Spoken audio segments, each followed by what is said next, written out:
Kamusta mga kalingap? Welcome back sa aking channel.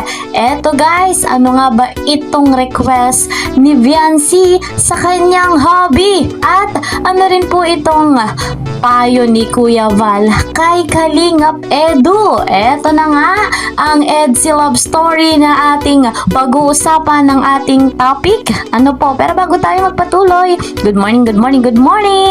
Good evening sa inyong lahat. Ano po, saan man kayo naroroon, narito man sa Luzon, Visayas, Mindanao, o nasa ibang bansa po kayo, yung mga OFW na hindi nagsasawa na tangkilikin ng ating vlog, shoutout po sa inyong lahat. Sa mga nagmamarathon ng Love Team na Edsy, ayan, shoutout po.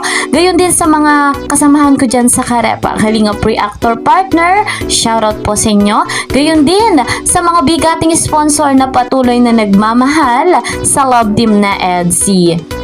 And guys, mega love shoutout kay Kuya Val, Ate Edna Vlogs, Kalingap Rob, Madam Jackie Tapia. 100% nating susuportahan, tatangkilikin yung kanilang vlog sapagkat napakaganda ng kanilang layunin sa mundong ito, ang maraming matulungan, ang maraming mabigyan ng financial assistance, pabahay at scholarship. Ako rin po na inyong lingkod ay patuloy na naglalambing. Patuloy na sa inyo ay humihiling, lalo na sa mga bago pa sa aking channel. Please po support, please po subscribe, like and share my videos, and don't forget click the notification bell para lagi po kayong updated sa mga ina-upload kong video. Eto na mga kalingap, dito na tayo sa ating topic.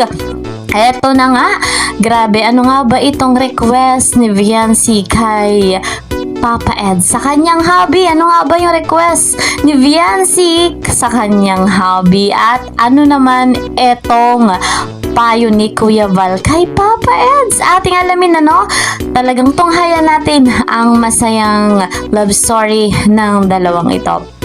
Credit to the owner of this video, Kuya Val Santos Matubang. Edu mahal. Pero ano sabi ni Viancy nung ikaw ay nagpaalam? Paalam ka? Naging ng pasalubong eh. Ano sabi? Kung kakalimutan ng pasalubong. Sabi nga nun? Okay.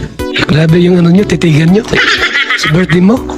Noong una, malungkot siya. Wala ka baga? Nalate ka nung sa Altias? Opo, galing ako mission nun eh. Inobserbahan ko siya eh. Galing kaming mission. Malungkot si Viancy. Nung nilaman po na wala si Papa Edo, malungkot talaga. Grabe naman. Nung dumating, abay, biglang ngumiti. Nabuhayan. Mahal na mahal ka, no? Ha? Salamat po sa pagmamahal. Pag nagmahal ang bata, tulad ni Viancy, bata pa 18, totoo magmahal yan. Oo. Kaysa yung mga magmahal ka ng mga 30 edad. Wala mo, nakajowa ka, edad 30. Wala yung lokohan lang yan. Marami dyan ibang gusto, pero mga batang ganyan, 18, 19, 20. Ay, nako. Totoo magmahal yan. Paano man si Virador niyan? Ilan taon na si Gingging? Ewan ko, mas matanda yun sa akin eh. 24 pa lang yun. Gusto mo? Sige. Gawin natin. Tara. Kasi nakita ko si Viancy, baka makuha pa ng iba ay, yung naalala ko ay. Iharapin pag nakuha ng iba si Viancy. Sa ganda na yan, ganda niya. Pag 18 siya, 19, 20. Pag nag-22 yan, gaganda lalo yan. Hindi nga katakot Pag ko. tumaba si Viancy, ay sos. Pang modelo ang katawan niyan. Pang miss yun. Makaiwan ka na. Kung makakuha yan ng medyo mabilis din, magandang gwapong lalaki, mabilis, talo ka na. Hanggat hindi pa siya gumanda ang gusto. Kunin na natin. Pag nag-22 yan, maganda na masyado. Ay, baka hindi ka na, hindi ka mapansinin yan. Hanggat pangit pa siya. Di ba siya pangit? Maganda si Viancy. Pero lalabas yung ganda niya pag nag-22 yan. 22, 23, 24, lalabas yung talagang ganda niyan. Sigurado yan. Nako. Unahan na natin. Anakan mo na. Ito. Anakan mo na agad. Anakan mo na. Paspasan pala talaga to ah. Ay, paspasan. Ano to paspasan? Pwede mo, team sa TID na. Oo. Ay. Ilang taon mo? Tinulugan ko yun. Paspasan talaga. Kung makuha ng iba, di wala ka na. Wala ka nang pwedeng, ayaw ko naman mag-asawa na walang trabaho.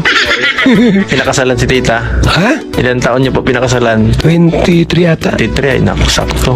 27 naman ako. Oo. Eh si Beyonce, 18, 19. Tama, mga 19 siya. Oh. Tayo na bala mo akong paaral yan. Ay, ako nang bahala. Matulong ako. Oh, sige. Ha? Ay, naku, may sponsor pa. Oo, ako matulong dyan. Matricycle ako. Ma-overnight si Kuya Val. Ano, Sigurado yan. ma-overtime. Ang maganda yan, pagka naiog ka sa akin ni Beyonce, sulong-sulong mo na. Wala namang makakaagaw niyan. Wala namang parahara dyan. Siyempre, kasi si Dr. Lab, huwag mo na papuntahin dyan. Ha? Mas mabibisi, masisira ang focus sa pag-aaral pag may laging nakabantay. Eh, kotse ka naman, tigahatid. Oo nga. Kahit may anak kayo, walang problema yan. Di ba?